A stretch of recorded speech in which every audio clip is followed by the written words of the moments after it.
All right, ladies and gentlemen, Fab's in the house. And today I've got something truly special here with me. This is the Dalibor Mini Draco. I need to thank my buddy Oscar for lending me this stunning piece for review. And as usual, we're going to analyze the look, the sound, and the feel of this one. But first of all, let's just do a quick size comparison. This is up against Peter Rasenti Nirvana 3.0. This is up against another, Canadian big boy. This is the Norseman from Grinsmo Knives. And I see another couple of small guys. This is the Spyderco Mech B. And why not? Another Spyderco, very different price range. This is a Spyderco Chaparral.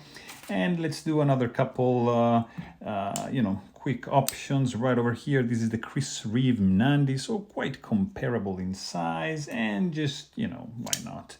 Spyderco Para 3. So there you have it.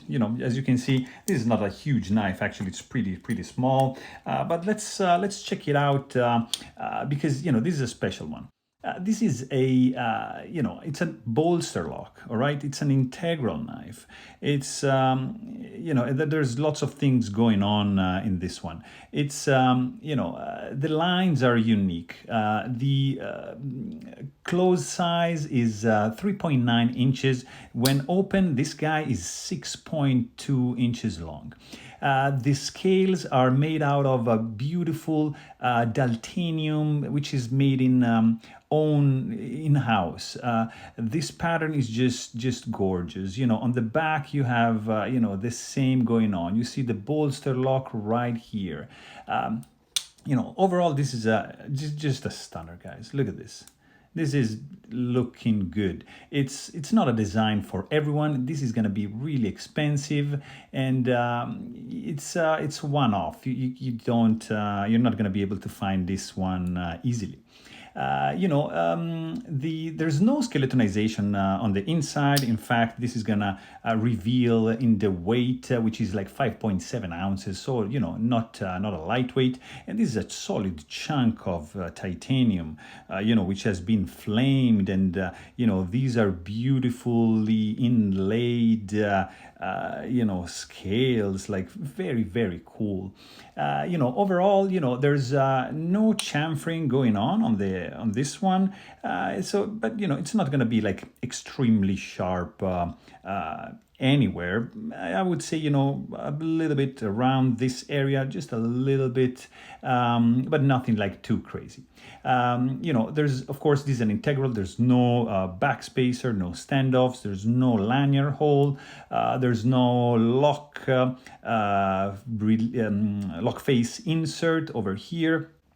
Just this scale here, it's gonna act as a stabilizer, like a lock bar stabilizer. You don't even have like the lock bar relief over here. It's just like cut and bent inward. Also, this is going to be pretty easy to disassemble because, just have one screw going on right over here, which, by the way, it's made out of, look at this, Dragonskin Damascus. Check this out. It's protruding, but it's just a regular T15 Torx bit, so nothing proprietary. So you're going to be able to disassemble this one pretty easily. Also, the pocket clip, it's made out of this beautiful Moku tie matching with the scale right over there. It's tip up only, it's not reversible, it's not ambidextrous, it's just gonna stay here. When you open the blade, you have this stunning, crazy Dragonskin Damascus going on. This is a 2.5-inch blade, so pretty short. It has been mirror polished. It's pretty thick. Look at the stock. It's crazy. It's a beautiful recurve grind going on. It's hollow. You have a little bit of sharpening choil right over here, but something that I noticed is that the edge profile, it's not like 100% symmetric. There's it widens a little bit like that and tapers, and then up to here, so not perfect, but you have a pretty beautiful plunge grind, like arching like in this way. Look at that. Look at these colors, just crazy, guys. Like there's pink, there's yellow, there's orange, there's green. It's just a unique, stunning blade, guys. Just crazy. You have pretty serious jimping going on over here, and there's no thumb ramp, there's no crowning over here, just a nice swedge right over here, pretty beautiful. No fuller, just the thumb hole going on, no billboarding, so pretty nice. The sound it makes, it's this one, guys. When it closes, it's like a vault closing. Look at this, crazy. When it opens, it's like a nice and pretty like strong clack going on. You can use, like you can deploy it like just like that using the thumb stud, or you can just do like this using the thumb hole. In any case, it's going to be pretty straightforward and easy to disassemble. It's the feeling you get from this one. It's great because you have right over here.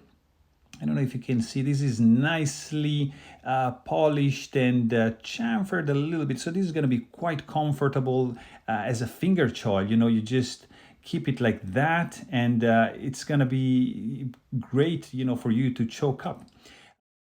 As I said, the weight of this guy is like 5.7 ounces, so it's not a light one, but it's going to be feeling incredibly solid in your hand.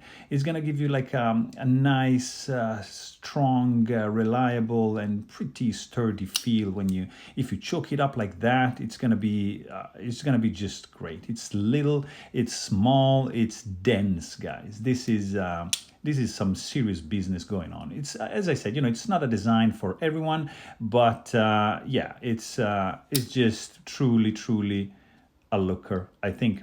Also, something to notice is the clip, has a pretty cool springy action. In fact, you can see this is not like super thick in this part, so it's going to confer a pretty nice tension to retain this guy into the pocket. As I said, the deployment speed is going to be slow. It's not a flipper. It's going to be like that. There's not going to be any finger sore because the thumb hole has been chamfered nicely. And yeah, it's going to be quite pleasant to operate this one. Overall, this is very smooth. I mean, it feels pretty smooth. The detent it's a little bit on the light side, but still, it's gonna be feeling great in your hand. I don't see any gaps going on. Like, for example, look at this. Look at the inlay over here. How it has been done. Also on this side. Beautiful. Like, it's perfectly inlaid, so very nice job, very good fit and finish going on in this one. Also, of course, there's no rattling when shaken because there's like very few parts going on in this one. This is just come on, guys, I can't stop looking at this blade. Look at these colors going on here. This is something truly special. Overall, the lock release, it's gonna be not the easiest one, but not difficult whatsoever, because you just have to jam, your thumb like that, and you're gonna have a pretty nice amount of jimping going on over here in order for you just to disengage the lock and just close this bad boy. There's no detent ball ramp, so you're gonna feel a little bit this and the bike coming by, and no detent ball ramp, so you're gonna have just a little bit of detent bump right here, just this hard step to overcome in order for you to close the blade. Of course, the blade is free falling as soon as you disengage the lock, but there's no guillotine effect. You have to wiggle quite strongly in order for the blade to go back in the closed position. But overall, guys, this is something like very special. This is something you don't see often. It's just a beautiful looking knife. It's stout. My wife loves smaller knives, and yeah, she's in love with this one, but unfortunately this is going to be over $4,000 if you want to buy this one. one. So pretty expensive. But there you have it. Hope you guys enjoyed this video. Thanks for watching and stay tuned.